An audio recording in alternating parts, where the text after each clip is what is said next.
Hello everyone. In this video, we're going to take a look at some conditional expectation examples.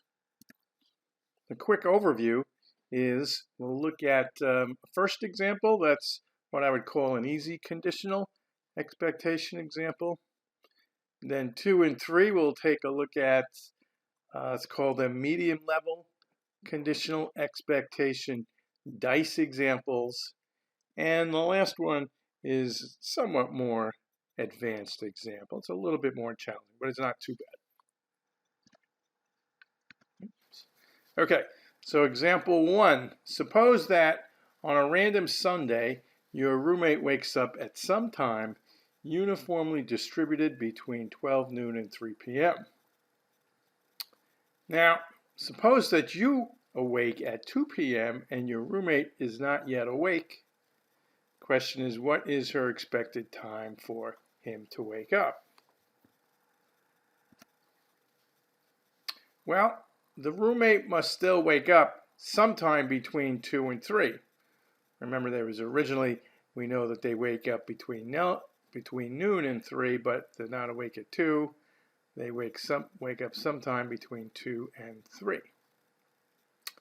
So the wake up time for the roommate is now uniform on the interval 2 to 3. So if it's uniform 2 to 3, then the expectation would be the expectation of a uniform 2, 3 random variable is, remember, a plus b over 2. So in this case, 2 plus 3 over 2, we get 2.5. But convert that to a time. The expected wake-up time is at 2:30. So that's example 1. In our next example, suppose we roll 2 6-sided die. Let x denote the minimum value that appears and y denote the maximum. We want to find the expectation of y given x is 3, and then the expectation of x plus y given x is 3. Okay, so if x is 3, we know the minimum is 3, then y must be either 3, 4, 5, or 6, right? Remember, y is the maximum. So each of these values for y are equally likely. So we could think in terms of this probability distribution, the conditional distribution, if you want to call it that. So y 3, 4, 5, 6 equally likely means that these all have probability 1/4. And now we can do an expectation calculation. So the expectation of y given x is 3 is 1/4 times 3, 1/4 times 4, 1/4 times 5, plus 1/4 times 6. So when we work this out, you see we'll get the fraction 18 over 4, which reduces to 4.5. Now in part B, it's somewhat similar, but now we're interested in the random variable x plus y. So again, if the minimum is 3, the possible values for x plus y would be 6, 7, 8, or 9. Also equally likely, just like in part A, so our modified distribution looks like this, and now we can find the expectation. So the expectation of x plus y given x is 3 is 1/4. We'll just factor this out here, times 6 plus 7 plus 8 plus 9. So we get the fraction 30 over 4, which is equal to 7.5. Okay, in example 3, we take a look at one more dice problem, but in this case, let's assume we have 2 10-sided dice. Okay, so we assume that there's 10 faces and they're all numbered starting with 1, so 1 through 10. So suppose Sandra rolls 2 10-sided dice. Let's let y be the sum of the 2 dice. and let x be the value on the first die that she rolls. So given y is 15, what's the expected value of x? Okay, or in other words, given that the sum is 15, what's the expected value of the number on the first die? Okay, here's a good example that I recommend. Stop the video right now and try this, and let's see if you could get the correct answer.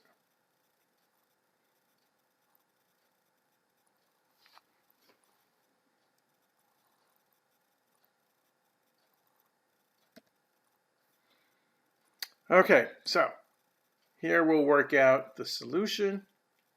So if y is 15, then the possible rolls would be 10, 5, right? 5, 10, 9, 6, 6, 9, 8, 7, or 7, 8. Once again, now, any of these are equally likely.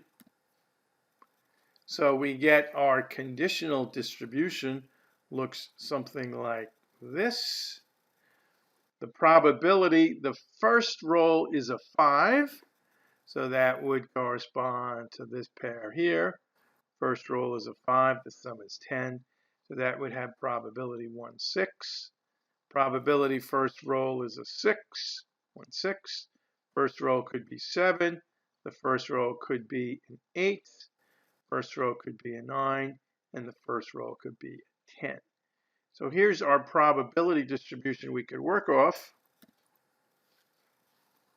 So the expectation that we get is, when I add this sum, it's 1/6 times this sum, we'll get 45 over 6, so 7.5. Okay, so again, so this is the expectation of x. I should have here given y is equal to 15.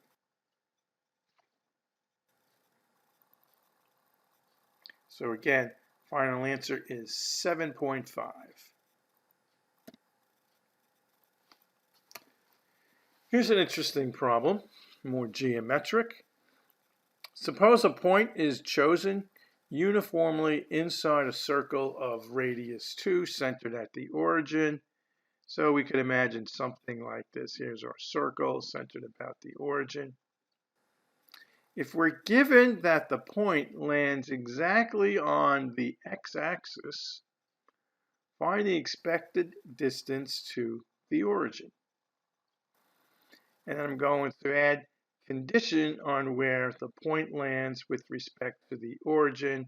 So in other words, condition on is the x coordinate less than 0 or is it greater than 0? All right, so again, I suggest you stop the video and try this.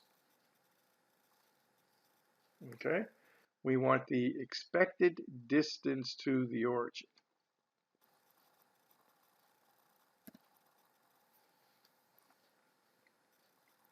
So here's the solution. Let's say the x-axis in the circle has length 4. We could think of that as the diameter of the circle. Remember the radius was 2, but we go 2 in each side or either direction, so we get 4. And we could think of this x-axis, it has the midpoint 0, and x will be uniformly distributed along this segment.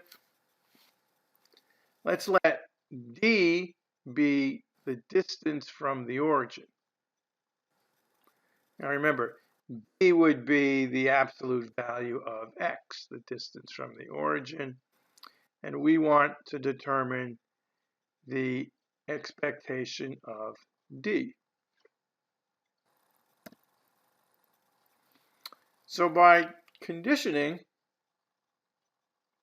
what we could do is break this up. The expectation of d will be the expectation of d given x is less than 0 times the probability x is less than 0. And the expectation of d given x is greater than 0 times the probability x is greater than 0. So if x is less than 0, then we know that x would be uniform on the line segment minus 2 to 0.